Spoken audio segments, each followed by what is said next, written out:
Hello, everyone. Lovely. Gosh, I'm so moved to be here. This is my alma mater.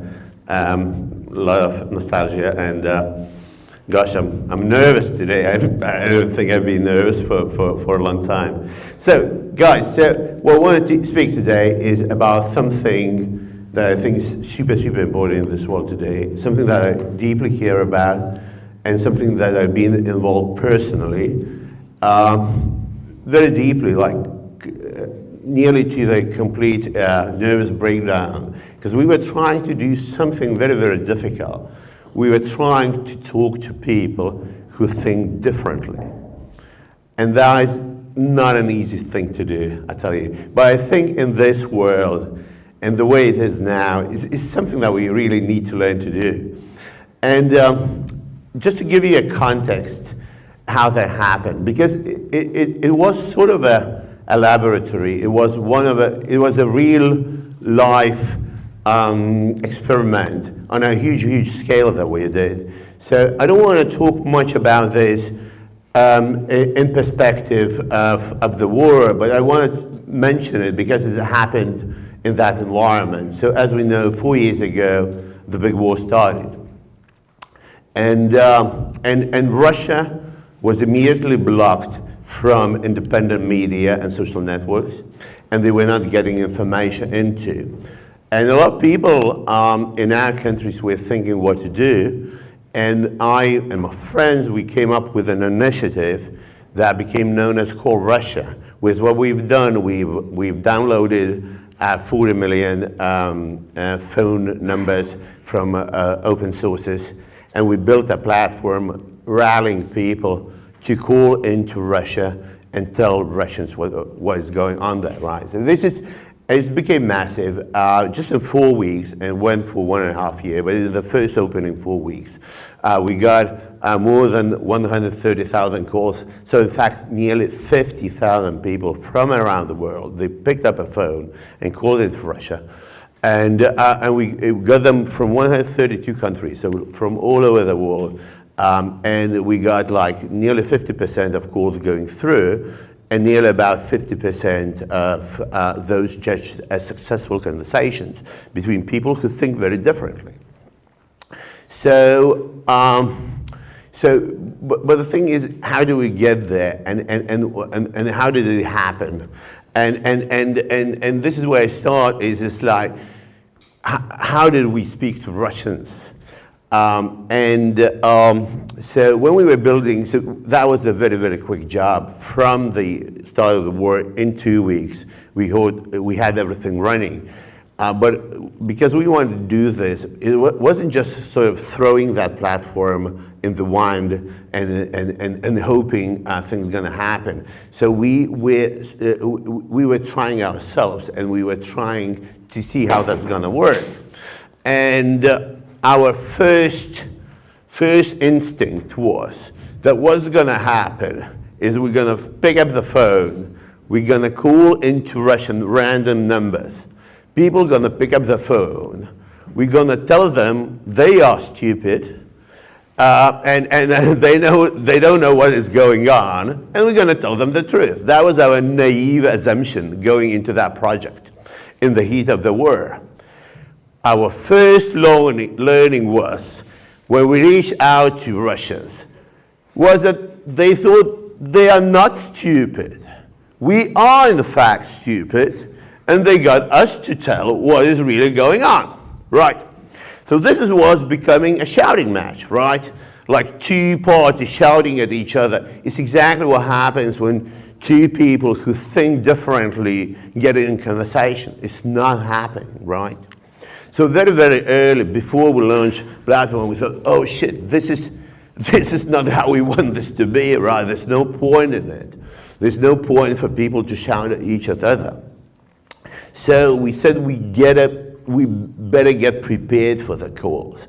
And most of the work that I've done personally is working with a group of psychologists and a lot of different other professionals to try to build guidelines of how actually do you speak to people who think differently, and as well constantly test that and adjust that and test that and adjust it. And I must tell you, I've done over 500 calls to learn this. So how do you actually talk to people who think differently? Because those people, in fact, they think differently, right? And they don't think they're stupid, right? They exactly think the opposite. We are stupid, right? So for those who've been interested, there's a lot of theory actually behind this. This is something that's called conflict theory, and as well group identity theories. It's basically what is happening something that is called us versus them. So everyone who is in the group, they think they are good and well-intentioned people. Same thing here. We think we are good and well-intentioned people. We want the other party to be the same way, right? But what's happening in the other party thinks exactly the same.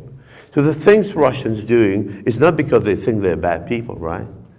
They're very good people, they think, and they try to do the best they can. And it's just on the other side, we are bad people. So actually, the thinking mirrors itself, right?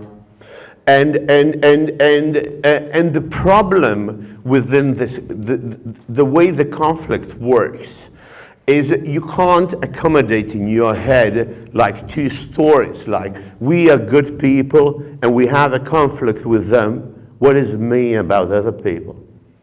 It means they're bad people, right? You can't accommodate in your head that you are good people and the other side is good people, and then you have a conflict. And the mechanism how that works, in fact, is by dehumanizing others, right? So in here, we got all sensitivities. We care about all the good things. We are really interested in trying our best. But on the other side, they're not really humans.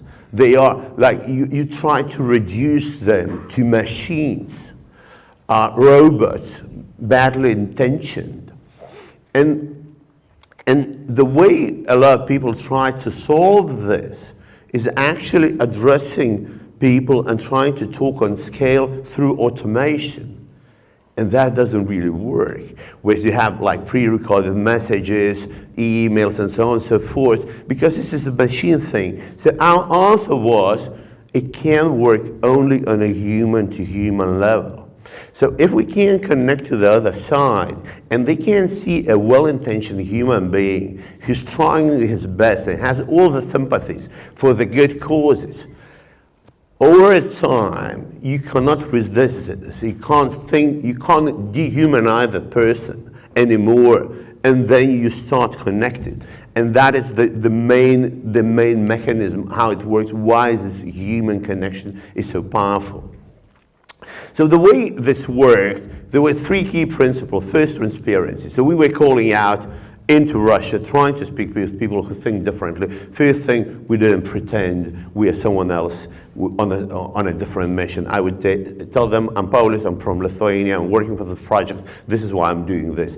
You can't have a connection without transparency. The second thing, I'm going to talk again and again, and I sort of made it several times on other slides, listen more than speak. So our sort of intuition was, we're going to call in and offload with our information. But in fact, it's not how you connect. You connect by caring what they think and what they care. And for that, you need to listen. And finally, and again, this is something that wasn't our initial instinct, you can't speak about who's right and wrong, okay? It's not the place to speak who's right and wrong. You won't connect on that, but you can connect on basic human issues. You know, if people are dying, if people are deprived of something, it's a heart condition, everyone's got sympathy for that. And you can connect on this. So the call in itself was structured around two basic tenets, and the first actually being more important than the second one, in my opinion. The first one is build a bridge. So we want to start talking, but you can't start talking with people who think differently unless you build a bridge. And to build the bridge, you have to listen more than you speak. For our volunteers, though, we had issued guidelines that clearly said, at least for 7 minutes, you are not allowed to say what you want, say your message to the other side. You need to listen to the other side, what they got to say. But it's not just like, come on, my 7 minutes going on. You have to be genuinely interested in that, right? People can sense the fakeness the same way this is us versus them sort of is disrupted by human connection, the same way it can fall apart unless it's a genuine thing. And finally, and that's a true thing, I think, in all those things, everyone thinks they know everything. I can, and I'm absolutely sure after all the work I've done, we don't know everything, okay? And being humble and admitting, as well on our side, is one of the ways to build that connection. Once you got a connection, you can start a conversation, but you can't start a conversation beforehand. And when you do that, be human, show sympathy to those people. Again, this is your thread for connecting. Now that you're doing this, this is where you can tell what you know, but don't overwhelm them. Yet tell that in small portions. If it comes like just sort of tries to change all the worldview at once, again, people that, they switch up. It's like, it's like with my teenage kids, the way it's like, can you clean your room? Maybe they can. But, can you do your wardrobe, your classes, not play on your computer, put up aside your phone? Come on, they're gonna go into berserk mode, right? So you don't do too many things at a time. And in there, we were getting conversations like 3 hours long. Like really, really proper conversation, building relationships. Our program wasn't built for people to reconnect afterwards, but people were coming back. And in those conversations, very, very sort of life-changing things would be happening because you have two parties thinking very differently, coming together, finally trying to connect and have a conversation. And their worldviews are very different. So some people have to start changing their minds. And the minds typically, actually I really love this. I think Kubler-Ross grief cycle is really well illustrative how things change. So initially people deny, they angry, they depress, they negotiate. But things start moving the way people think the world. And suddenly, people are not so different anymore, right? Because they were able to connect, they cared of who has what to say, and the world is not that divided place. Finally, I have to admit, this is like really complicated. There's a lot of learning and a lot of teaching to carry those. That's why over the time the program changed from sort of random people from around the world calling in, following the guidelines, into becoming a trained volunteers program, because it's definitely a very hard thing to do for people who think differently to talk together. But just to give sort of a summary of this, I think if you can overcome of us versus them, then anyone can talk. Thank you.